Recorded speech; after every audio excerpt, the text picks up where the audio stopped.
रात आधी से ज्यादा बीत चुकी थी। सारा शहर अंधेरे और सन्नाटे की आगोश में था। शहर का अनाथालय अंधेरे में डूबा हुआ था। वहाँ का चौकीदार भी नींद में ऊँघ रहा था। अनाथालय में एक साया धीरे धीरे बाहर के गेट की ओर बढ़ रहा था। गेट पर पहुंचकर वो साया गेट पर चढ़ गया और दूसरी तरफ कूद पड़ा। उसके कूदने की आवाज से चौकीदार हड़बड़ाकर उठा और चिल्लाया, कौन है? कौन है? उस साये ने कोई जवाब नहीं दिया और सड़क की तरफ दौड़ लगा दी। चौकीदार समझ गया कि अनाथालय का कोई लड़का भागने की कोशिश कर रहा है। वो जोर जोर से सीटी बजाने लगा। सीटी की आवाज से अनाथालय के दूसरे लोग भी जाग गए, मगर तब तक वो लड़का काफी दूर निकल चुका था। उस भागने वाले लड़के का नाम सचिन था। उसकी उम्र 12 साल थी। भागते भागते वो रेलवे स्टेशन पहुंच गया। वहाँ दिल्ली जाने वाली ट्रेन रुकी हुई थी। लड़का उसी ट्रेन में चढ़ गया। ट्रेन में सब लोग सोए हुए थे। केवल एक अधेड़ उम्र का आदमी जगा हुआ था। क्यों बे छोकरे, घर से भागा है क्या? नहीं, घर से नहीं, अनाथालय से भागा हूँ। क्यों, ऐसी क्या बात हो गई जो इतनी रात को भाग आया है? क्योंकि वो अनाथालय नहीं, कसाई खाना था। वहाँ दिन भर हमसे जानवरों की तरह काम करवाया जाता था। छोटी छोटी गलतियों पर बेंच से पीटा जाता था। कभी कभी तो दिन भर हमें खाना भी नहीं दिया जाता था और मार पड़ती थी सो अलग। ओह, तो अब क्या सोचा है? कहाँ जाएगा, क्या करेगा? जहाँ रास्ते ले जाएं। इस तरह सचिन और वो आदमी बातें करते रहे और ट्रेन अपनी मंजिल की ओर बढ़ती गई। सुबह ट्रेन दिल्ली पहुँच गई। चल भाई, अपना स्टेशन तो आ गया, हम चलते हैं। तू अपना ख्याल रखना। इतना कहकर वो आदमी वहाँ से चला गया, मगर सचिन स्टेशन पर ही रुक गया। दिल्ली तो पहुँच गया, अब यहाँ क्या करूँ? तभी उसकी नजर कुछ और लड़कों पर पड़ी। उनकी उम्र भी सचिन जितनी ही थी। वो सब स्टेशन पर बिखरी प्लास्टिक की बोतलों को जमा कर रहे थे। मैं भी इन बोतलों को जमा करके बेचूंगा।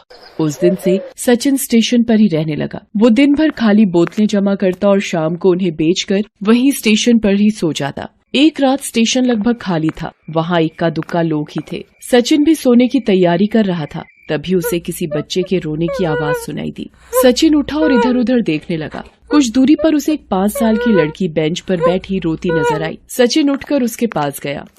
कौन हो तुम और तुम्हारे माँ बाप कहाँ हैं? बच्ची कुछ न बोली, सिर्फ रोती रही। रात भर सचिन ने उस बच्ची के माँ बाप को ढूंढा। उसने स्टेशन पर एक एक आदमी से पूछा, मगर उसके हाथ कुछ न लगा। यहाँ तक कि सुबह होने को आई। अंत में सचिन उस स्टेशन मास्टर के पास गया और उन्हें सारी बात बताई।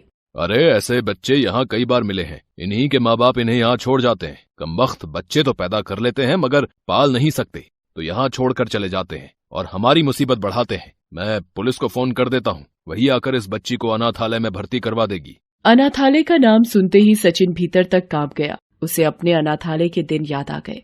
अगर मैंने इस बच्ची को यहाँ छोड़ा तो ये लोग इसे अनाथालय में छोड़ आएंगे और वहाँ न जाने इस मासूम के साथ कैसा सलूक होगा। नहीं, मैं इस बच्ची को यहाँ नहीं छोड़ूंगा। इतना सोचकर सचिन उस बच्ची को लेकर चुपके से वहाँ से निकल गया।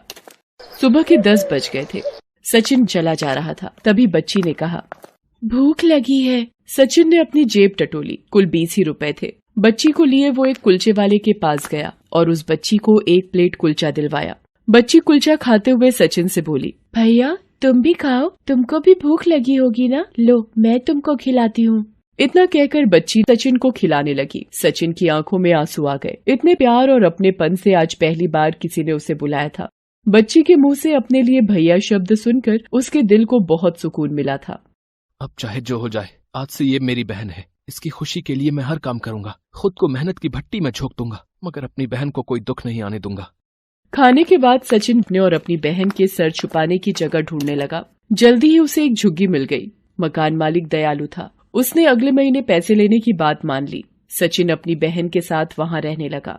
रहने का इंतजाम तो हो गया, अब मुझे कोई काम ढूंढना होगा ताकि मैं अपनी बहन का दाखिला किसी अच्छे से स्कूल में करा पाऊँ। अपनी बहन को मैं खूब पढ़ाऊंगा। इतना सोचकर काम की तलाश में निकल पड़ा। महज 12 साल का होने के कारण उसे कोई काम नहीं दे रहा था। दिन भर भटकने के बाद वो एक छोटे से होटल में गया। उस होटल का मालिक एक बूढ़ा आदमी था। उसका नाम टेकचंद था। टेकचंद के भी आगे पीछे कोई नहीं था। सचिन टेकचंद के पास गया और उससे काम मांगा। अरे तू इतनी सी उम्र में काम क्यों करना चाहता है?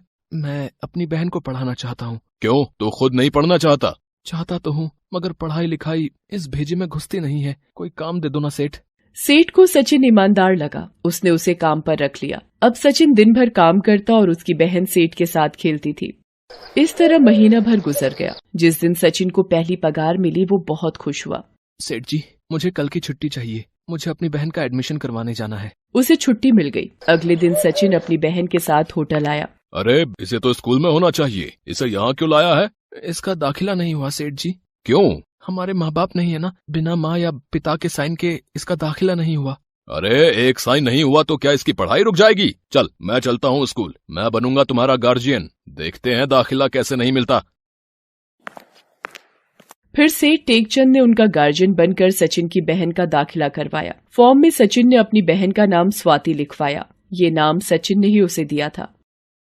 वक्त का पहिया घूमता रहा। सचिन और स्वाति धीरे धीरे बड़े होने लगे। स्वाति पढ़ाई में काफी होशियार थी। एक एक कर सफलता की सीढ़ी चढ़ते हुए उसने 12वीं में पूरे जिले में टॉप किया। फिर अपनी काबिलियत के दम पर स्वाति का दाखिला शहर के मेडिकल कॉलेज में हो गया। सचिन की तो खुशी का ठिकाना ही नहीं रहा। सचिन सबसे कहता था, मैं तो कुछ न बन पाया, मगर अब मेरी ये बहन डॉक्टर जरूर बनेगी। उधर टेकचंद की तबीयत खराब रहने लगी थी। वो अब होटल कम ही आता था। उसने अब सचिन को होटल का मैनेजर बना दिया था। उसे सचिन पर अपने बेटे की तरह भरोसा था। एक दिन, सचिन बेटा, मेरे आगे पीछे कोई नहीं है। मुझे हमेशा ये डर लगा रहता था कि मेरे मरने के बाद इस शरीर को आग कौन देगा। भगवान ने तुझे भेजकर वो कमी पूरी कर दी है बेटा। मेरा बेटा है तू। आज से मैं ये होटल और घर तेरे नाम करता हूँ। आज से इनका मालिक तू है बेटा। बस एक वादा करना, मैं जिधर भी मरूं मेरी चिता को तू ही आग लगाना।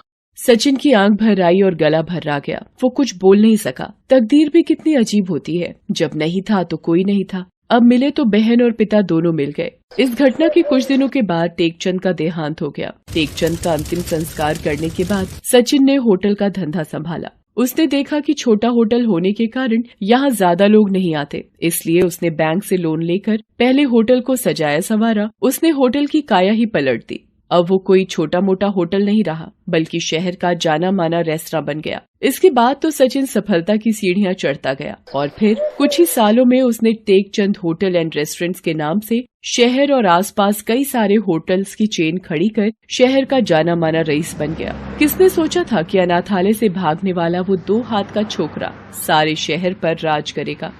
उधर स्वाति की मेडिकल की पढ़ाई भी पूरी हो गई और उसने अपने पूरे बैच में टॉप किया था। उस दिन स्वाति को इनाम मिलना था। सारा हॉल लोगों से भरा हुआ था। कॉलेज के डीन ने स्वाति को सम्मानित किया।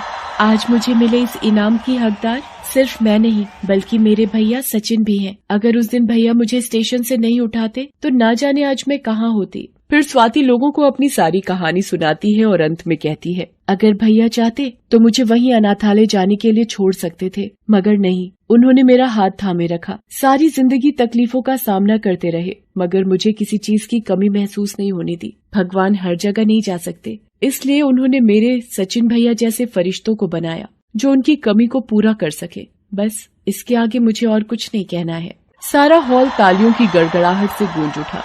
लोगों की भीड़ में बैठे सचिन का सर गर्व से और ऊंचा हो गया। Thanks for watching.